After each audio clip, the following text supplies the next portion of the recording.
மனுஷங்க கிட்ட நம்ம எதையுமே எதிர்பார்க்கக்கூடாது, எதிர்பார்க்கவும் முடியாது. ஏன்னா இந்த காலகட்டத்தில் அவங்கவுங்களுக்கு அவங்கவுங்க வேலை பார்க்குறதுக்கே சரியாக இருக்குது. சில சமயம் நமக்கு நம்ம எதிர்பார்க்கறத அவங்க செய்கிறதும் உண்டு, சில சமயம் செய்யாமல் போகிறதும் உண்டு. ஏன்னா அவங்கவுங்களுக்கு அவங்க வேலை பார்க்கவே சரியாக இருக்குது. இப்போ யாருக்குமே நேரம் கிடையாது. அதனால் நம்ம எதிர்பார்க்காமல் இருக்கிறது ரொம்ப ரொம்ப நல்லது. நம்ம யார்கிட்ட எதிர்பார்க்கணும்? நம்ம கடவுள்கிட்ட எதிர்பார்க்கணும். கடவுள்கிட்ட நம்ம எதிர்பார்க்கும் போது நமக்கு எல்லாத்தையுமே கொடுக்கறதுக்கு காத்துக்கிட்டு இருக்காரு நம்ம கடவுள். அதுவும் நம்ம பெருமாள் தந்தை கிட்ட எதிர்பார்க்கும் போது நமக்கு எல்லாமே கொடுக்கக்கூடியவர் நம்ம பெருமாள் தந்தை. கொடுக்கறது மட்டும் இல்லைங்க, கொடுக்கறது எல்லாமே காத்தருளக்கூடியவரும் அவர் தான். காக்கும் கடவுள் தான் நம்ம பெருமாள் தந்தை. எல்லாத்தையுமே காக்கிறார், இந்த உலகத்தையே காக்கிறார் அவர். பரம்பொருள் வெளிச்சத்தை கொடுத்து எல்லாத்தையுமே கெட்டதெல்லாம் அழிக்கிறார். நம்ம பெருமாள் தந்தை நல்லதை எல்லாமே காக்கிறார்.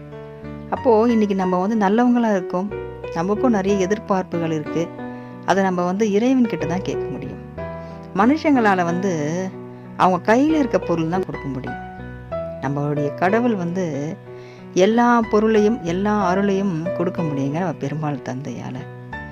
எப்போ எல்லாம் நம்ம எதிர்பார்க்கலாம்னா தினமும் எதிர்பார்க்கலாம். ஒவ்வொரு கணமும் நம்ம பெருமாள் தந்தை கிட்ட எதிர்பார்க்கலாம். எதையெல்லாம் நம்ம எதிர்பார்க்கலாம்? நமக்கு என்னெல்லாம் தேவையோ எல்லாத்தையுமே நம்ம எதிர்பார்க்கலாங்க. இக்கணத்திலிருந்து அப்பா எனக்கு இந்த வேலை நடக்கணும், என்னோட குழந்தை குட்டிங்க நல்லா இருக்கணும், என் அம்மா அப்பா நல்லா இருக்கணும், என்னுடைய சகோதரர்கள் நல்லா இருக்கணும், சகோதரிகள் நல்லா இருக்கணும், இந்த மாதிரி என் குழந்தை நல்லா படிக்கணும் அப்படின்னு ஒவ்வொரு விஷயத்தையும் நம்ம பெருமாள் தந்தையை நம்ம எதிர்பார்த்து பண்ணும்போது நமக்கு எல்லாமே சுபிட்சமாக முடியுங்க. அது மட்டும் இல்லாமல் நம்மளை காக்கக்கூடியவரும் அவர் தாங்க.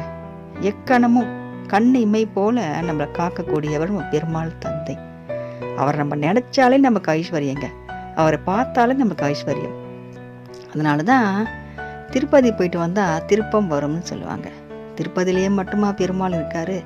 அவர் தூண்லையும் இருப்பார், துரும்புலையும் இருப்பார். காக்கும் கடவுள் நல்லவங்களுக்கு எல்லாம் காத்தருள்வார்.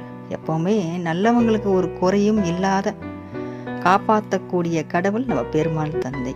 அவரை நம்ம தரிசனம் பண்ணி நம்ம வாழ்க்கையில் புண்ணியத்தை தேடி எக்கணமும் அவரை மறவாமல் நம்ம தேவைகளை எல்லாம் நம்ம பூர்த்தி பண்ணிப்போம்.